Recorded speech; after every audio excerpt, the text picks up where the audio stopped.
Not the start the Commodores wanted on the road here at Cotuit. Back alongside Ryan Martin, I'm Andrew Del Piano. 4-5-6 due up for Falmouth. Just 2 hits in that first inning for Cotuit, but 4 runs come across. Yeah, that was just getting away from it. Again, it was Matthew Dallas who was in a full count, 2 outs, and just that single for Matthews did the job. Rob Evans, the lefty, back out there for the Kettleers, facing the righty Micah New. First pitch, he skies it first base side, out of play.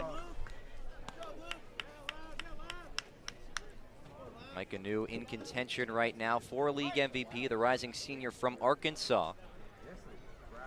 A .338 hitter.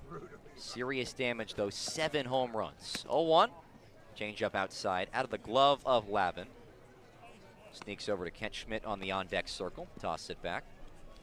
You look at Micah New, the center fielder. Jackson Tilly, the designated hitter. Those are your top 2 Cape League leaders in homers. Might see a couple long balls in this one. Those guys have been a pleasure to watch. 1-1, New sent right back up the middle through the 5-hole of Evans on the backhand, the second baseman Farber, but he cannot make the play.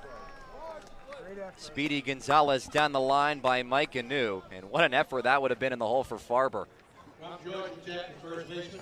Yeah, we just mentioned how Micah New has that power with the Cape League leading 7 homers, which means that that impressive average can sometimes get overlooked. It goes back over 340 now for Micah New, a batter who's hitting over 560 this week. That's got him up to top 6 in the league in average with 340. Leadoff man on for the Commodores. Here is the lefty Kent Schmidt.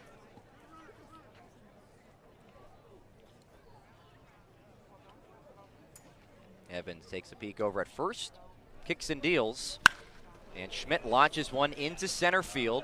Bojan pull back to the track, to the wall, puts the glove up, and hauls it in for out number 1. A loud first out in the second inning for Kent Schmidt. Yeah, and you look at the dimensions at Lowell Park for the Commodores' second trip here. It's 397 to dead center with 320 at the left and right field poles. I think that one sounded a little bit better, honestly, off the bat for Schmidt than it actually was. Didn't give Bojan Pole any real trouble back to the end of center field at Lowell Park. 1 gone in the top of the second. Kettleers leading 4-0. Another lefty in the lineup, Justin Osterhaus. Chuck over at New at first, back in with a dive. Osterhaus, the rising junior from Alabama.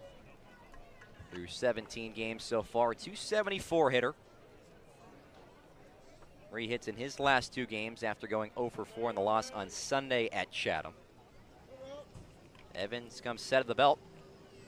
First pitch is a breaking ball in there for a called strike.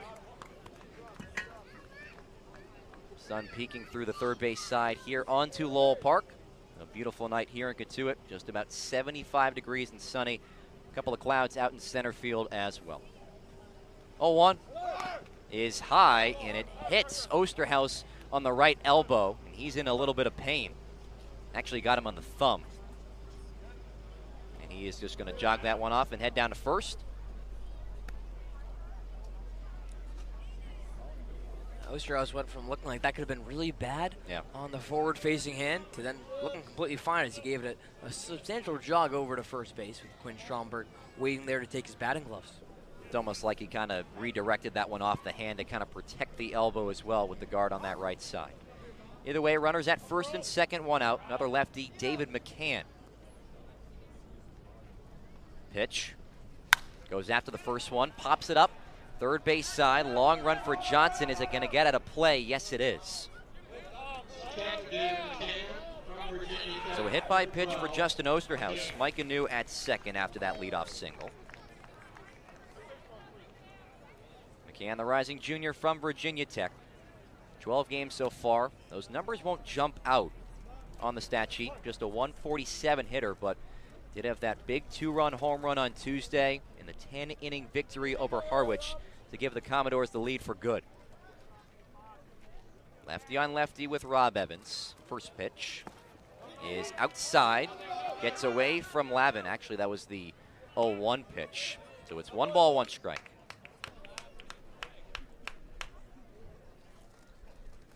McCann was a consistent bat this year for the Hokies. Jumps his average up just about 5 points in his sophomore campaign. 1-1. Another slider outside for ball 2. Similar to what Dallas was doing on the lefty hitters in the bottom of the first, where that slider starts in, then breaks out. Evans throws that about a quarter of the time. Is 2-1. Fastball, McCann just gets a piece, ricochets off the catcher's gear of Lavin. 2 balls, 2 strikes. Runners at first and second. Still just 1 gone, top second. Kettleers a 4 spot in the bottom of the first to take this 4-0 lead over Falmouth in meeting number 3 between these 2 squads.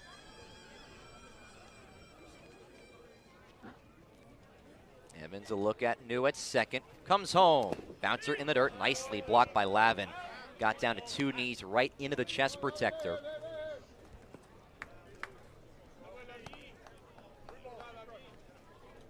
A really solid backstop for Stanford this past year.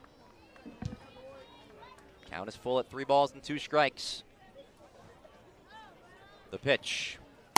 Fastball is up and in for ball 4. It's a well-earned walk for David McCann, and the bases are loaded. Still with just 1 gone. Ashton Wilson, left fielder, Florida. Good response by the Commodores to be patient with the lefty Rob Evans. Work the counts full, get the walk there for David McCann. Now load the bases and flip the pressure onto the Kettleers after Falmouth folded when Cotuit had the bases loaded in the bottom of the first. Kettleers feeling a little bit of that pressure as pitching coach Tim Connor out for a quick word with Evans, who is making his first start on Cape Cod. Already feels like an important spot in this ball game for Ashton Wilson. As we know, the Kettleers can strike. Best offensive numbers in the month of July after being the worst offensive team in June. Falmouth, though, especially on Fridays, Ryan, they've been a lot of fun to watch. They have not lost on this day this summer with a 3-0 record. Cotuit, on the other hand, 0-3 on Fridays. Good start to the weekend for the Doors. It is. Here is the righty Ashton Wilson. First pitch from Evans. It's a fastball that's jolted into right field. Stevens on the run down the foul line, and it is in fair territory, drops in for a base hit. New scores from third. Osterhaus right behind them, a dive, and he's in safely. First 2 RBIs for Ashton Wilson on Cape Cod. Cut the lead in half. It's 4-2 Cotuit in the top of the second. Big time to come through for Ashton Wilson. The Florida Gator puts the first 2 runs across on the board for Falmouth, who cut the Cotuit lead in half. I believe that's the first time we saw Ashton Wilson come up with the bases loaded now in game number 5 of his Cape Cod tenure, and he delivers there with 2 runs. After going 0 for his last 8, that is a huge sigh of relief for the Florida Gator. Still just 1 gone in the top of the second. Commodores have cut right into that deficit. Runners at first and second for the 9-hitter Chris Newstrom. First pitch is on the ground to the shortstop in Matthews. Could be 2, gets under him though. Runners advance 90 feet on the miscue from Matthews. Taps the baseball on his chest as he throws it back to Rob Evans.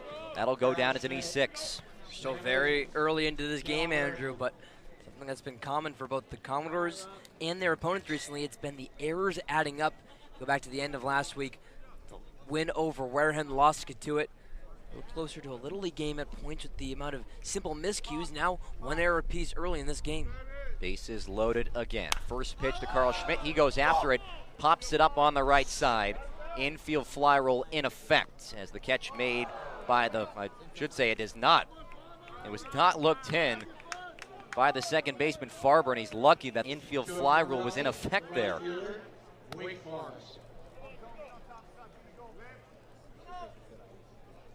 That could have been disastrous, but no harm, no foul for the Kettleers.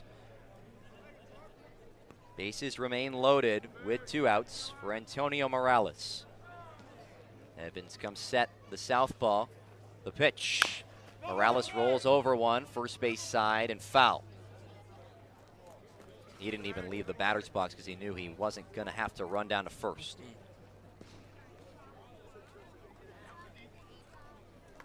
So Falmouth has already cashed in one time with 2 runs coming in on the 2-run single from Wilson. He stands at second base. It's McCann at third, Newstrom at first. 2 outs, top 2. Cotuit 4, Falmouth 2. 0-1.